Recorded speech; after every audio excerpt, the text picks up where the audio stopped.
Good morning student. हम बात कर रहे थे हमारी पाठ्य पुस्तक कृतिका का द्वितीय अध्याय मेरे संग की औरतें, जो कि महिला लेखिकाओं में महत्वपूर्ण हस्ताक्षर मानी जाने वाली मृदुला गर्ग जी के द्वारा संस्मरणात्मक रूप में लिखा गया है। इसमें इनके पारिवारिक लोगों एवं उनके व्यक्तित्व का परिचय हमें प्रदान किया गया है कि किस प्रकार से लेखिका के व्यक्तित्व पर किसका प्रभाव आया। इसकी बहनें, इसकी दादी, परदादी, नानी, माता, पिता आदि का व्यक्तित्व किस प्रकार का था, उन सब बातों को हमने सारांश के रूप में पिछली कक्षा में देख लिया है। अब हम बात करेंगे पाठ के अंतर्गत क्या बात उन्होंने कही है इन सब के विषय में।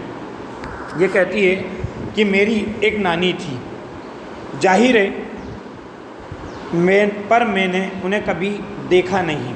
ये कहती है क्यों? क्योंकि इनका जब जन्म हुआ था तब तक इनकी नानी मृत्यु को प्राप्त हो चुकी थी, क्योंकि इनकी माँ का विवाह स्वतंत्रता सेनानी से हुआ और इनकी नानी की ही इच्छा से हुआ, इसलिए इनको नानी को देखने का सौभाग्य नहीं मिला।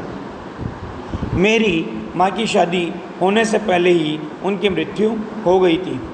शायद नानी से कहानी न सुन पाने के कारण बाद में हम तीनों बहनों को खुद कहानियाँ कहनी पड़ी। ये ऐसा मानती है कि देखिए, हमारे यहाँ भारतीय जीवन के अंतर्गत बच्चों को दादी नानी की कहानियाँ सुनाई जाती है और दादी नानी कहानियाँ सुना करके उन बच्चों को बड़ा करती है, तो उनकी कहानियाँ जगत प्रसिद्ध मानी जाती है। लेकिन इनको नानी से कहानी सुनने का सौभाग्य प्राप्त नहीं हुआ।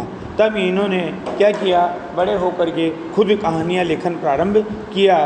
तो इसके पीछे की भूमिका किसकी मानती है? वो नानी के कहानी न सुना पाने के अभाव को इसके पीछे का कारण मान रही है।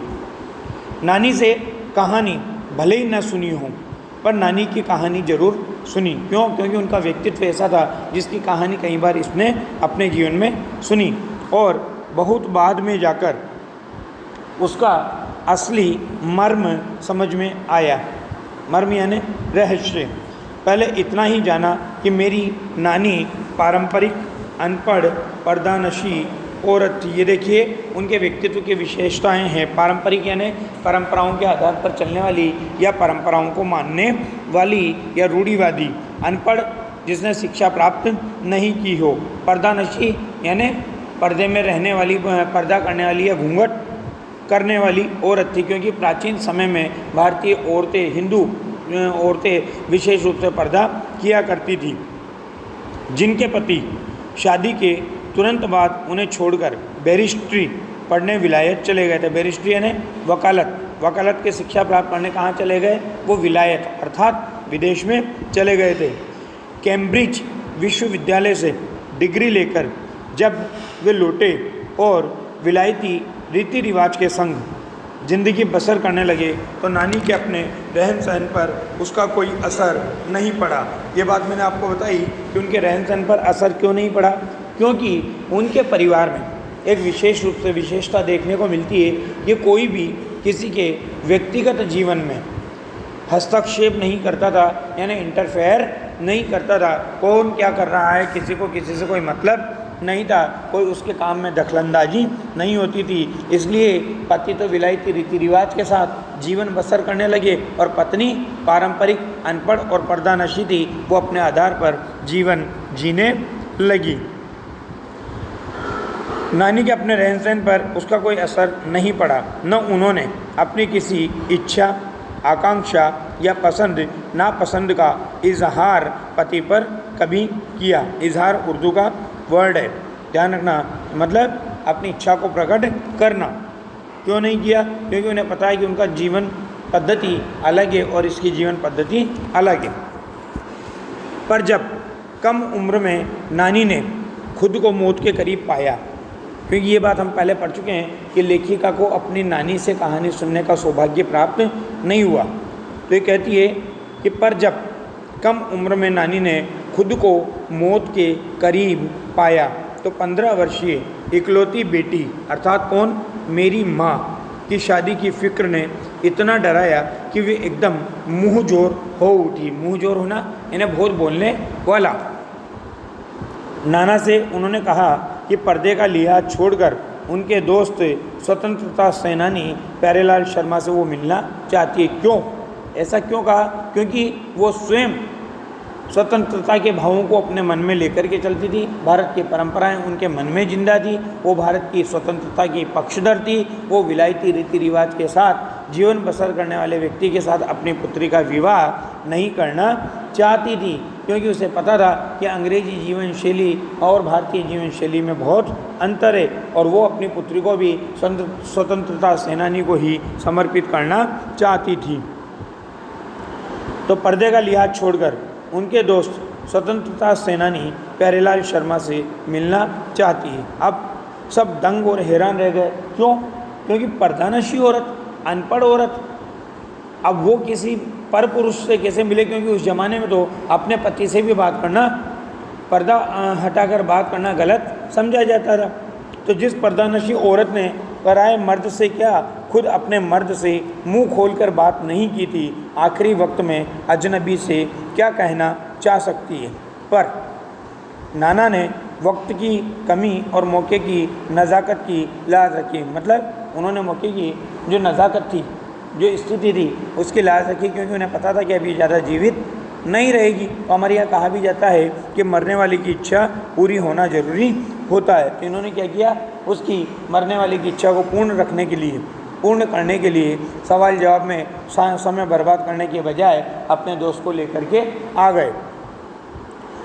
तो इन्होंने क्या किया, देखिए, सवाल जवाब में वक्त बर्बाद करने के बजाय फ़ौरन जाकर दोस्त को लिवा लाए और बीबी के हुजूर में पेश कर दिया, यानी अपनी बीबी के समक्ष प्रस्तुत कर दिया, उपस्थित कर दिया। अब जो नानी ने कहा वो और भी हैरत अंगेज़ था। क्यों? क्योंकि पति को कभी ये पता नहीं था कि ये स्वतंत्रता प्रेमी भी हो सकती है और आज़ादी का इतना जुनून इसके मन में है कि अपनी पुत्री तक को किसको समर्पित करना चाहती है, एक स्वतंत्रता सेनानी को समर्पित करना चाहती है। उन्होंने कहा, वचन दीजिए कि मेरी लड़की के लिए वर आप तय करेंगे, यानी दूल्हा कौन तय करेगा? प्यारेलाल जी। मेरे पति तो साहब है, साहब यानी अंग्रेजी जीवन शैली के पक्षधर और उसी में जीवन जीने वाले, और मैं नहीं चाहती कि मेरी बेटी की शादी साहबों के फर्मा बरदार से हो। फर्मा बरदार यानी आज्ञाकारी, जो अंग्रेजों की आज्ञा का पालन करता हो। आप अपनी तरह आज़ादी का सिपाही ढूंढकर उसकी शादी करवा दीजिएगा।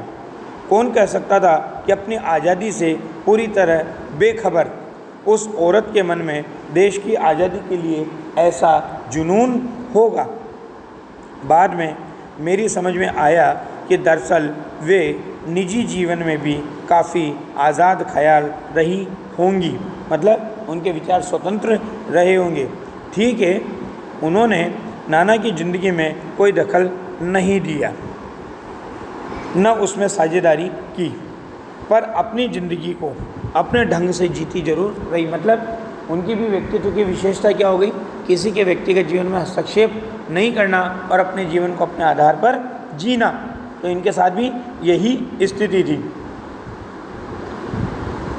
पारंपरिक थी, घरेलू, उबाऊ और खामोश ज़िंदगी जीने में आज के हिसाब से क्रांतिकारी चाहे कुछ भी न रहा हो, दूसरे की तरह जीने के लिए मजबूर न होने में असली आज़ादी कुछ जा रही थी। ऐसा इसलिए कहा गया है क्योंकि अगर ये पति की तरह जीवन जीती तो क्या होता, यह उनकी आज्ञाकारी बन जाती, और उनकी आज्ञाकारी बनने का मतलब क्या था, अंग्रेजों की फरमाबरदार हो जाना। तो इसको सबसे बड़ा सुकून क्या मिला, ये पति के बंधनों में बंध करके उनकी आज्ञाओं का पालन करने वाली नहीं रही, बल्कि ये अपने आधार पर जीवन जीती रही। इसीलिए इसने कहा कि दूसरे की तरह जीने के लिए मजबूर न होने में असली आज़ादी कुछ ज़्यादा ही थी।